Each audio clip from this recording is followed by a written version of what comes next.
why are we talking about complicated relationships? And what I wanted to say is you all get an award. Congratulations. You are automatically all in the club of complicated relationships simply because you are kinship caregivers. So you automatically qualify. That's my lighthearted appraisal of the situation.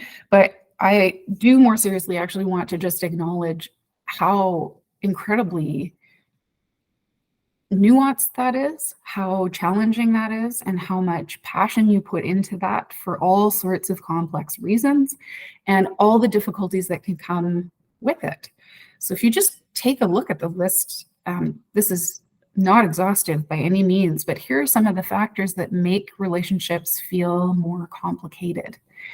And you might find yourself, if you do a bit of a self-assessment, you could probably tick off more than one of these, but I know that most of you, if not all, are in that fourth bullet automatically of having the role of more than one role. So you're wearing more than one hat for a single person.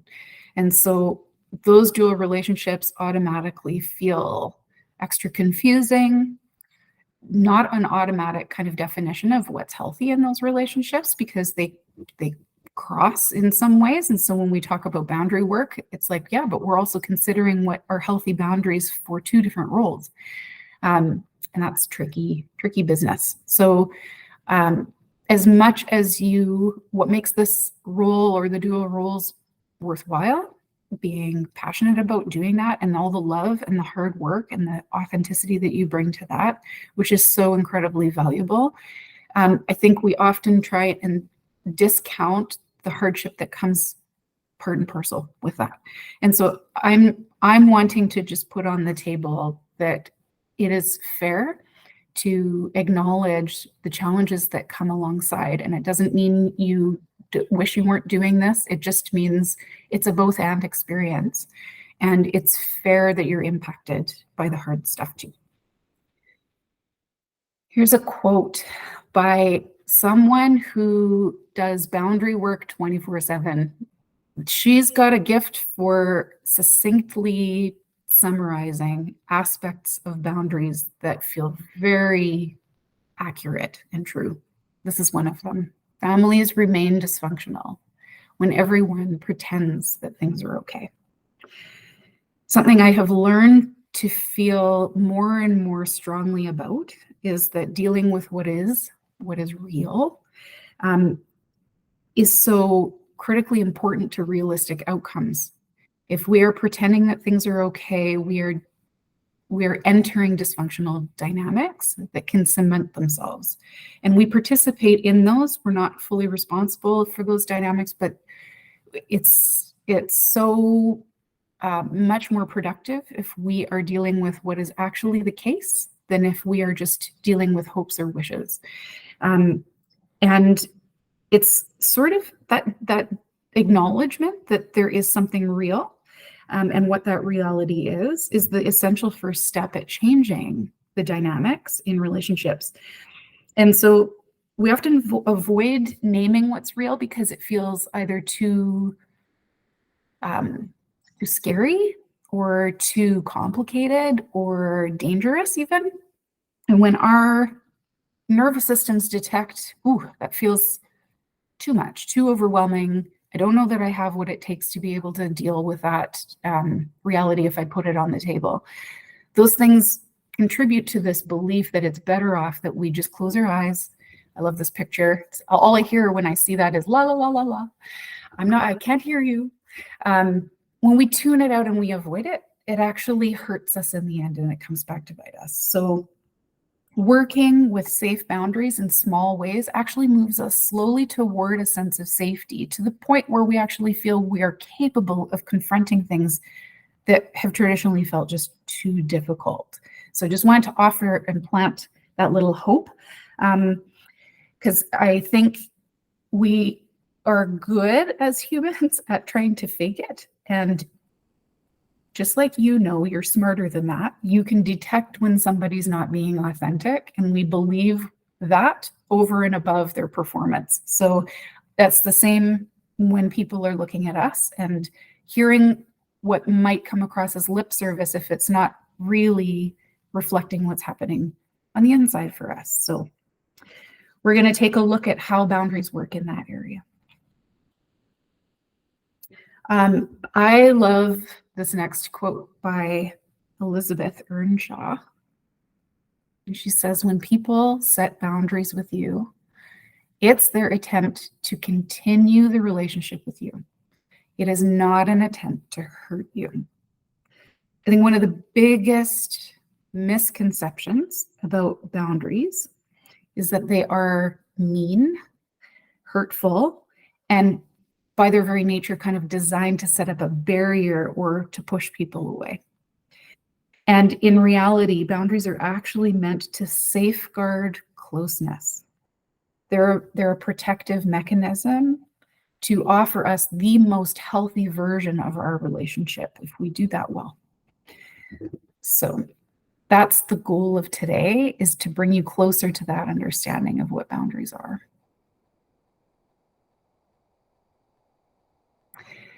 So the way in which we're kind of going to explore that or dive into that today is it's more like a template and it's less like an instruction manual. I was thinking, yeah, what comes with an instruction manual would be like me sending you to IKEA. You get a piece of furniture and the instructions are all, I was going to say clearly laid out, sometimes they're not. Step-by-step instructions. The kit comes with only the parts you need and all the parts you need. And as you're building, you already know the outcome of the product. You know what it's going to look like. There's a picture at the front that tells you this is what the end result is. There's no guessing in that situation. It's just a formula. And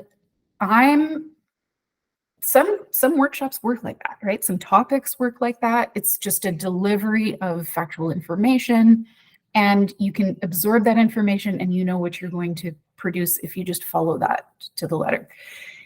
Boundaries are different. We're talking about complex human relationships, and so the way in which we're going to construct this talk today is more as a template. It's like the image on the left where you've got the right components. So that's what I'm going to give you today, some components, some things that I know will be important for it to function well. And your job throughout today and beyond, as you set boundaries, is to construct those components in ways that actually allow the doors to open where you need them to open, to close where you need them to close, for the rooms to work the way you want them to work, for the structure to actually be functional exactly for you. No two persons' layout will end up the same. And that's what we want, because if they're customized to you, they will be much more likely to actually serve the relationship well. And so I'm going to walk you through what it would look like to have the right components. So let's take a look at what it means to even understand what boundaries are. I was trying to think of what's the simplest way? If I were to try and sum up in a phrase the concept of boundaries, I've made 21 slides on this topic, but if I were to try and just nail it in one bullet, it would be this top one. Essentially, it's just having these two categories that is personalized to each one of you of what is okay and what is not okay for you. All the rest of it is the hows and what we're going to do to communicate that and how we maintain it. But essentially what the boundary is for each of us authentically discovering what it is that is really okay for us and what is not okay for us. So what we do know about what boundaries, how boundaries actually work, the ones that do work have a few things in common. One is that they really align. So I wrote down this bullet of integrity because what's true for you matters. It can't be what you wish was true for you, what you hope you'll grow into being true for you, but it's actually what do you believe to be true now? What are your expectations now? What do you need right now? And when that aligns, and then you build on that scaffolding, so you have that foundation of understanding what it is that's real for you, then the things that we construct actually have something stable about them. They're also really clear, so they're not fuzzy. They have like a pretty clear concreteness to them. And they're just, they're grounded. They're grounded. They're rooted in something. They're not detached from what is happening in our lives. They feel very relevant. This last bullet I tucked in here, we're going to come back to that because there's some things that tend to happen for us when we try and set boundaries. So a really common experience for people who are trying to set boundaries is to over-explain. I don't know if you can reflect on this and say, oh, I've done that before. Over-explain or apologize or try to perhaps like convince the other person. Like if they could just understand the why I'm doing this, then maybe we can avoid kind of the discomfort or the reaction that I might get. So we want to kind of build its merits. Like, here's the reasons. Let me give you all the information. And we lose people. We lose people in that over-explanation. And if we build in an apology, this is super common. I catch myself doing this all the time. I begin my boundary with a statement like, I'm so sorry, but that I'm going to try and offer you something that's different than that, but still gives you the empathic part of it. So I think what a lot of people are trying to do there is show that they care about the impact on the other person, about what they're about to say. But in that, the way it's delivered, if we deliver that in an apology right up front, what that sounds like is actually there's room for negotiation. I'm not so sure of myself. Maybe there's some wiggle room. I feel bad about this. And so what we don't want to do is embed that in our actual boundaries. So when we're delivering a boundary, we want it actually to not host an apology. But there's another way to kind of insert, I understand how that's going to be for you, and that is hard. I understand that. We'll get to that in a bit as well. But the first part about why do we feel the need? Why are we tempted so commonly to build in that over-explanation or the apology or the framework of, I feel so terrible about what I'm about to do? One of the things that can be happening for us is that we have maybe we've learned like big emotions are really hard, or they're uncomfortable, or maybe they even scare us. The other person's anger might scare us. So we might have fear or worry. And fear and worry fear in particular lives just in that base part of our brains. It's not logical. It's fight or flight. It kind of pokes at the part that feels emergency related, like this is so scary, we better just first keep ourselves safe and not worry about the bigger picture. And when we go from that state, we make all sorts of impulsive statements. We have really emotional reactions to things. And so that's why I write that descriptor of fear and worry love to jump into the driver's seat, because they kind of hijack the rest of our brains temporarily.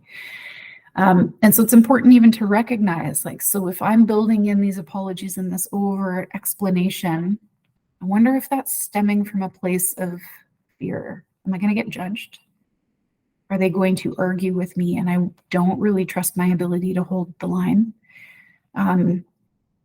Or maybe there's something eating at you that maybe I actually don't feel worthy of having this boundary. Maybe I'm asking for something that even to myself sounds selfish. And some of that can stem from a long-lasting belief that we really are responsible for other people. We're responsible for how they feel, how they behave, and how they're going to respond to situations. And so I want to kind of like, I italicize that because I want that to be a takeaway today. So that your job is not to keep everyone happy. Happiness is not the goal. So when we are looking at healthy relationships that will contain a lot of big emotions, it's not the emotions that are the problem. It's how you and I work through those emotions and come out to something that works better for us. Enmeshment and codependent. I don't know if you've ever heard of those terms. Those are more clinical terms. We talk about those in counseling all the time. There's a lot of books and self-help aisles. They talk about codependence. Those are the dynamics that happen when we feel that over sense of responsibility for someone else, to the point where we are willing to set our own wellness and our own needs and our own knowing aside to prioritize and allow the other person to feel safe enough so that we can feel safe enough with them.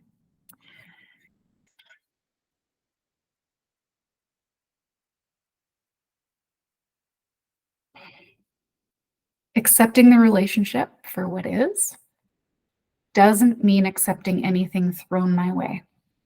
My power lies in determining how I want to proceed when people demonstrate what they are capable or incapable of doing. I think this is probably one of my most favorite quotes. There's so much struggle that can be contained in this or identified in this. I think we get into the belief that if I accept where somebody else is showing me they're at, it means I just have to accept the outcome of that. And what we want to do is actually understand that boundaries allow you to keep the power of deciding what is okay and not okay for you. So boundary setting requires us to be honest about what other people are showing us in the moment, not what they're saying, but what they're showing us. So what they are demonstrating in reality. And when accepting where someone else is at, that means, and what that means for the state of the relationship, we can sometimes think we just have to tolerate. I'm just going to put up with that. It's just part and parcel. It happens because they're stuck in that. It's just going to be how it's going to be. Now, the only true part of that sentence is it is true that that might be where it stays for them. They might continue to be that way. But what isn't true is that we have to just roll over and say, well, I guess then I just keep doing my thing with them. And then whatever comes of it has to come from it. That part is different. And so, for instance, if you had somebody in your life that was demonstrating they're incapable or unwilling, either one, doesn't matter, to be sober when visiting, even though that you have shared really clearly with them it's not okay for you. You recognizing that they can't seem to do different does not mean you have to say, oh, guess this is just what I'm going to get. There's nothing I have to put up with it. I guess we'll just keep meeting, but because they're not going to change. So that's what it is. But what we can say as a part two of that, I have made it, we can show up and say to that person, I have made it clear that it's not okay for me to visit with you when you're high or you're drunk. And it has continued to happen after I've said that. And until I feel confident that you're able to respect that, I won't be able to set up meetings with you. So you can see what the difference is one says, I will keep subjecting myself to the same thing that I'm not okay with, even though I've said I'm not okay with it. The other part is saying, or the other method is saying, I see what's happening. I know what's not okay for me, and I'm going to take care of that part of myself. I'm not going to wait for you to take care of it because you've shown me you can't right now for whatever reason. And so I'm going to take care of that myself. I thought it was a little important actually to insert some information about some of those concepts. So we talked a bit about enmeshment and codependence. And so that hijacking of I'm going to separate and put aside and shelve what I have a gut feeling is okay and healthy. I'm going to subdue that in order to prioritize all the time. I'm going to prioritize your wellness. When we talk about effective boundaries, you being genuine and authentic actually matters. There's wisdom in you showing up. And if we keep parceling that up and putting it on the side, we're actually not doing our relationships a service. We're doing it a disservice. You know what actually matters. And so that's gold. We want to use that knowing and not pretend it doesn't matter. You suspending that leads to more of those unhealthy dynamics. And then what happens in a lot of, it's such an interesting relationship, boundaries, having a relationship with resentment, is any client that comes in and starts talking about, I feel so bitter towards, or I feel so resentful about, immediately my brain goes to, okay, lack of boundaries. Because what happens when we don't protect or prioritize or say that it's important at any level to take care of what we authentically know is important for our okayness, we land ourselves in this territory of feeling bitter and resentful toward other people, because there's a gap between what we expect and what's actually happening. And we keep having the same repeated experience over and over with the belief that they should be changing. It would be lovely if we had a magic wand. It would make it so much easier, right, to change everybody else and just tell them what we need differently and that they would magically respond. It doesn't work that way. And so when we've exercised our ability to express it and it still can't be met by the person, but we then don't respond with a boundary, we're walking the path directly into the land of resentment. I wrote down empathy here because as a concept, it's really powerful. Empathy can give you what you need to feel confident about setting boundaries. If you know that you don't have to apologize for the boundary, but you can have your boundary and feel compassion for the person's experience of that boundary, that helps us sometimes not be so scared. It's like giving you a tool for the other side of the boundary. So when you get shaky on that boundary or you feel concerned about it, you can use empathy and insert empathy into the dialogue to recognize the impact on that person, but it doesn't erase the boundary that's needed. And the last concept I wanted to kind of mention here is consistency. What we know is that holding our boundaries effectively requires consistency. So people need to see from us on repeat that we mean what we say. Those people we're in relationships with who struggle particularly accepting boundaries are those who don't readily get the cues. And that might not be their fault. That might be for a variety of reasons why they don't pick up on those things or can't prioritize those things. But regardless, those tend to be the people that need the longer repetition. There is a difference, though, between being consistent and rigid. Sometimes I think we get into thinking that consistency means that at all costs, I'm going to just keep repeating my boundary. That's good and healthy and productive when the boundary still fits the situation. But we don't require you to hold, any boundary you set is changeable. It just needs to be legitimized. So we need to actually be transparent about it's changing now. And here's what it's changing to. Here's the new replacement boundary, essentially. So you are not locked in. If you say something and you later want to refine it, that still constitutes a healthy boundary. In fact, it's healthier because we don't expect people to change or to be the same. We want things to shift and us to be flexible with them and our boundaries to follow suit. So I just wanted to highlight the difference between those two things.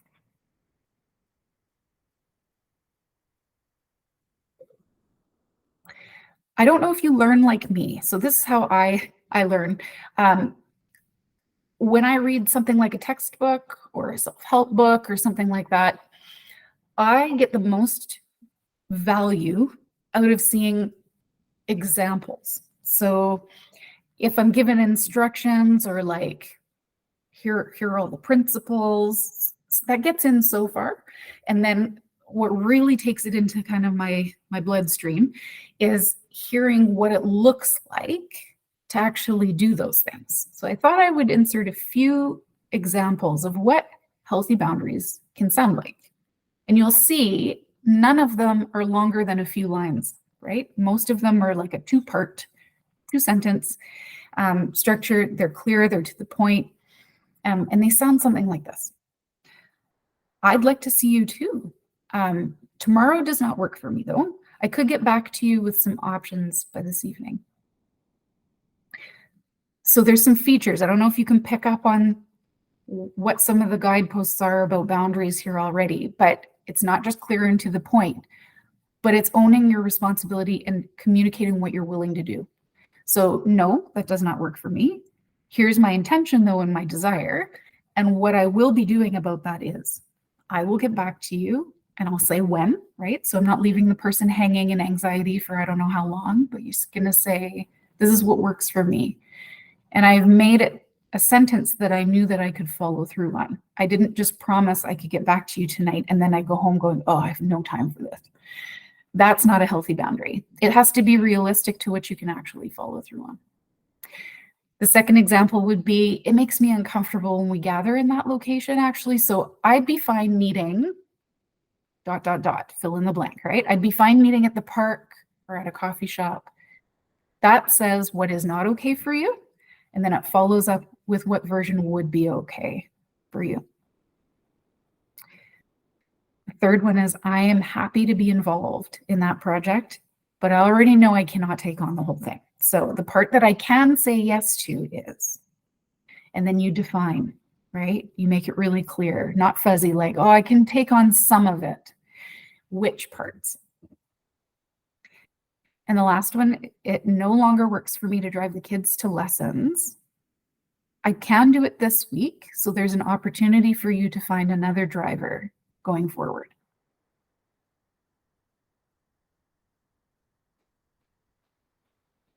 Okay, we're going to move into kind of the meat, so to speak.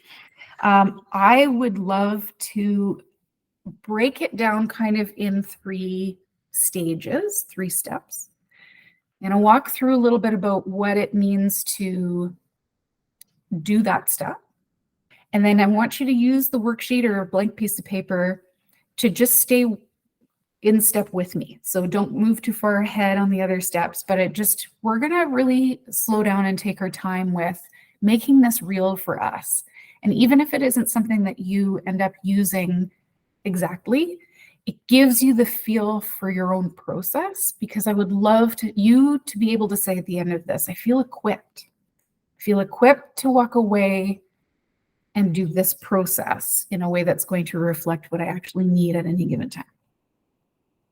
Okay, so step 1, developing boundaries. This is the part where I'm talking about the foundation, right? This is the structure of the structural core that sits underneath everything else that we want to do. It's pouring the foundation. We're going to take time first to reflect on the why of the feeling. Okay, so you first have to notice like what, and I do this because I'm right away, what's your body's going to tell you something. When do you notice your sensations in your body are going to perk up and start talking? They're going to say, ooh, that doesn't feel good. My gut says no to that. Or, ooh, I was so uncomfortable there. Or that was particularly awkward. Or I'm talking about a lot of negative things, but it can be just as much about what I do want to approach and what boundaries I want to create around setting more of that experience. And so you could say, so what am I excited about? What gets me going here? What makes me feel connected and safe? So just taking time to reflect on what those feelings are for you, no needing to say, oh, but that doesn't matter, or yeah, but that's not going to work. We're just going to say what is. And then we're going to take a look at, is there any emotion there or a reason for the emotion that we would love to see a boundary around to protect it, to address it, and to give it what it needs. So how do we recognize what is in our control and out of our control? There's a difference between what I can demand, right? So there's a fine line between saying, oh, I would like to express that this is not okay for me, but really it's in the realm of the other person to behave differently. What we want to remember is that the boundary does not control the other person. It safeguards what we are going to do in response to where the line is. It's how we're protecting ourselves, given whatever unfolds. So we have to be careful then not to step into, but you said you were going to, and I needed you to, and they've shown us they're not doing it. So we need to take it for what it is. So part of our first step before we even decide what the boundary is and how we want to say it is even recognizing, right, okay, that's not my job, but this is my job. This is the actual goal of what I'm trying to get out of it.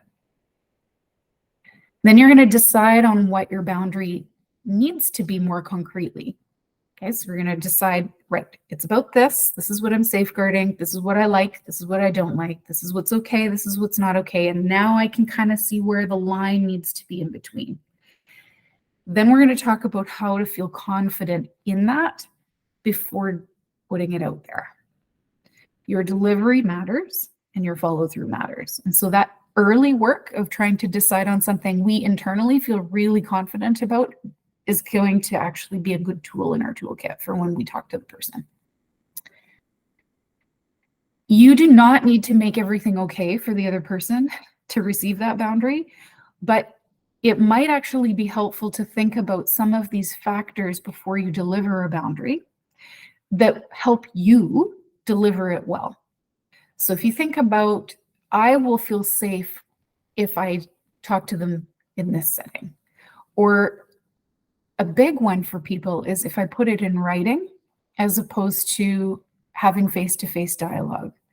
And one of the biggest things that people experience here, the difference between those two things, is that writing offers there's a physical distance. I deliver the writing. I am not immediately faced with their emotional reaction. It buys us time. It buys them time to be able to actually think through and absorb and calm themselves and then maybe digest it a little bit different. And so I hear a lot of people saying like, well, I don't really want to deliver that news by fax. But what they will say is like, if I write this out in an email thoughtfully and I refine it, it gives me the opportunity to slow it down and make it really effective. And I won't feel as reactive or as emotional about it or as unsteady. It also gets the other person the chance to really hear you. More so than they would if they're caught off guard. It's in the moment. They feel the need to react. And then that sets the stage for how that boundary is received, right? And so that's one factor. For other people, it feels like I miss the cues, the emotional cues, if I'm not in the room with them. So it's actually safer for me to have a conversation. And you know your relationship. So again, this is customizing, right? It's knowing the person you want to approach about it is how you're going to shape what you think creates the best, safest delivery.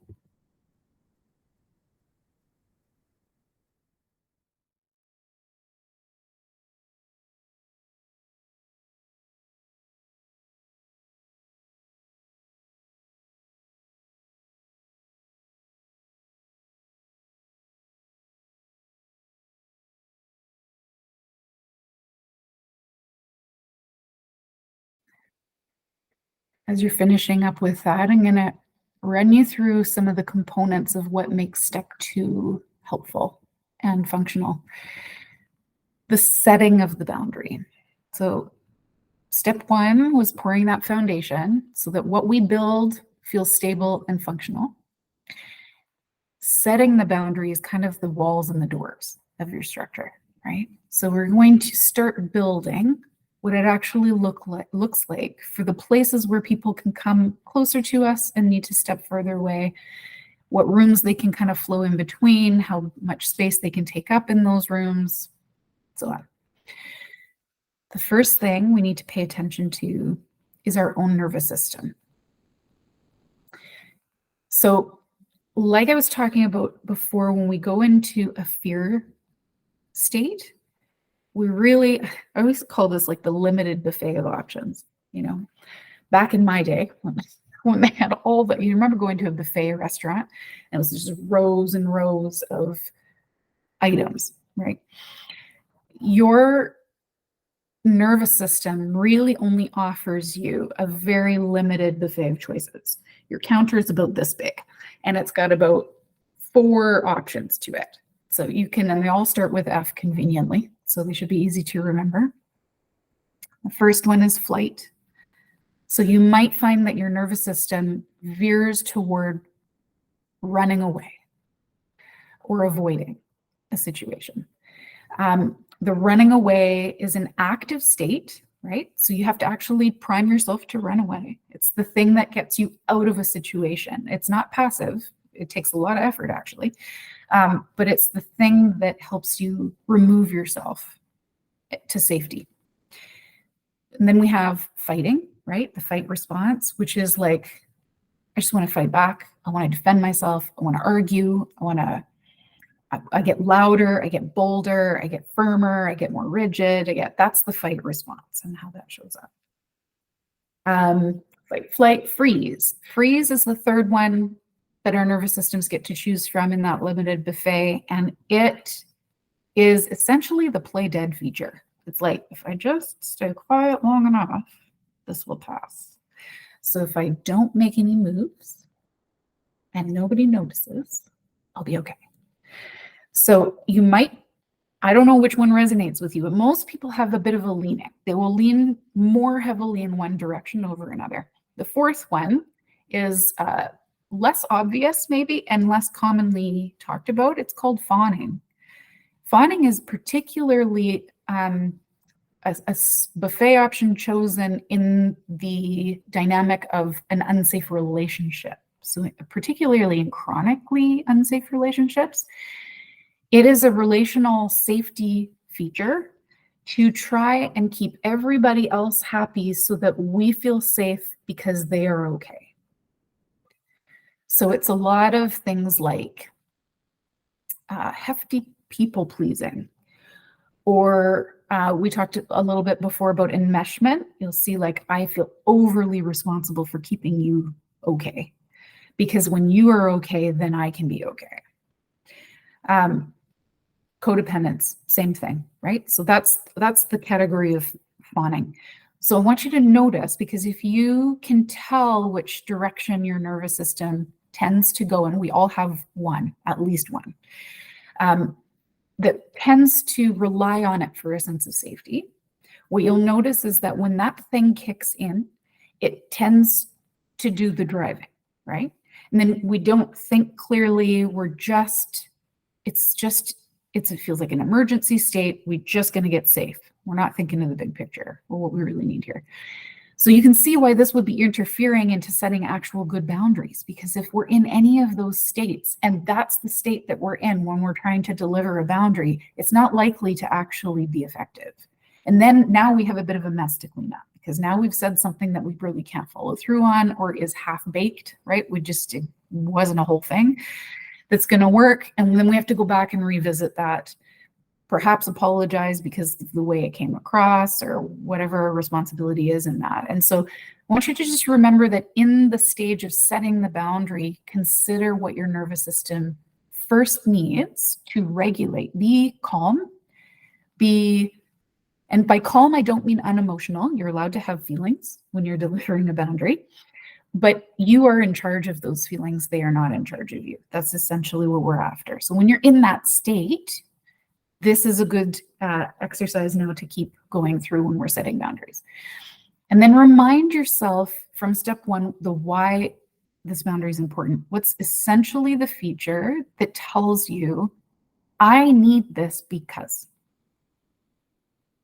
When we get to that's a bit of a bridge, because it comes from step one, and it's going to be really important for step three, is the why. I'm going to build it on the why, and then I'm going to come back and remind myself of why I needed it to begin with, because if I start to feel shaky, this is important. Name intentions, goals, or boundaries where you might already be on the same page. So what I do want to say is that for all of us, what's true is that when we feel in a safer, regulated state, we also receive the boundary better than if we are in an unregulated state, when our nervous systems are flying off the handle, right?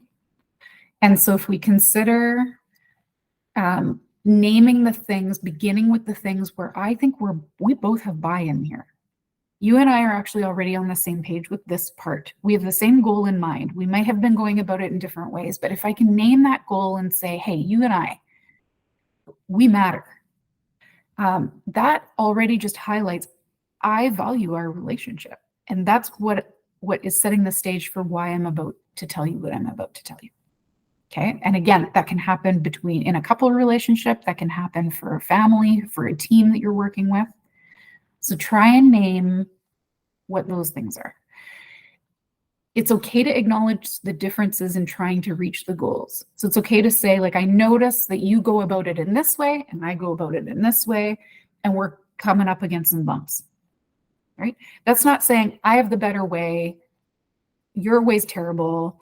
It's kind of offering the reality is it's okay that, like, naturally we are different people and we're going to go about this in a different way. So, but we should probably name that these things are different, because if we can name and acknowledge that they're different methods, maybe we can understand what the other person's doing. And it doesn't mean they're going in a different direction. They're still heading toward the same goal. They're just doing it in a different way. And then think about communicating proactively, clearly, and respectfully, but still avoiding the over-explaining. So how do I deliver it kindly and clearly, but not give this runaround, this big essay about the why?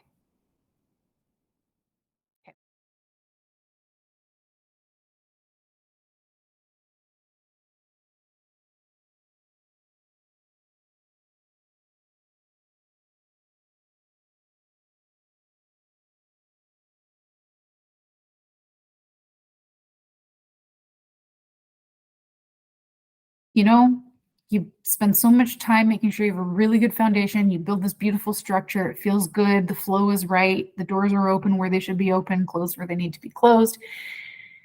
But then to keep it that way, right? This is house cleaning. So we are now in the zone of keeping it organized, which often means you need to come to this being prepared to say or demonstrate the boundary repeatedly. You can expect it to be tested, right? I think this is easier for us to accept with children, probably, right?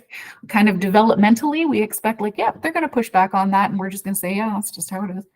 And we let our kids have the feelings about it and we carry on. With adults, this just feels that much trickier. We feel like if we're saying it, somehow we are selfish, and that undermines the confidence. So be prepared to be able to hold to the boundary and to expect that it will be pressed against in some relationships. Be consistent and demonstrate the follow through, not passively, but just actively hold the boundary. It's okay to refine the boundary as you learn what's needed. So again, we're talking about consistency versus rigidity. We don't need you to be rigid. If you go, actually, what would be better is if, right? And refining means you're just getting a bit more clear or detailed about it. So if you missed the mark a little bit, but you had the core part of it in the first section, it's okay to come back and say, I just need to add something there to help clarify. That's fine. You can also change it, right? So if the boundary no longer fits the health of the situation or the relationship and for where it's at, you don't want to be living by a rule that no longer serves anybody. So the key to that is just naming it. I'm going to legitimize. I'm not going to wait for them to guess it or pick up on it or read my cues about it. I'm actually going to say, so the boundary that I set before is, or do you remember when I said, or I've stated, and you say the boundary. What I'm realizing now is a better boundary would be, or what I'm learning is that part we don't have to be so careful about. I feel quite comfortable in that zone now. So maybe before I didn't feel safe meeting in this scenario, I actually feel like things have shifted enough. I feel good about that. So I'd like to be able to do that now if you're open to it. That changes it and it keeps it organic. And that's what a good boundary is. It doesn't stay stuck.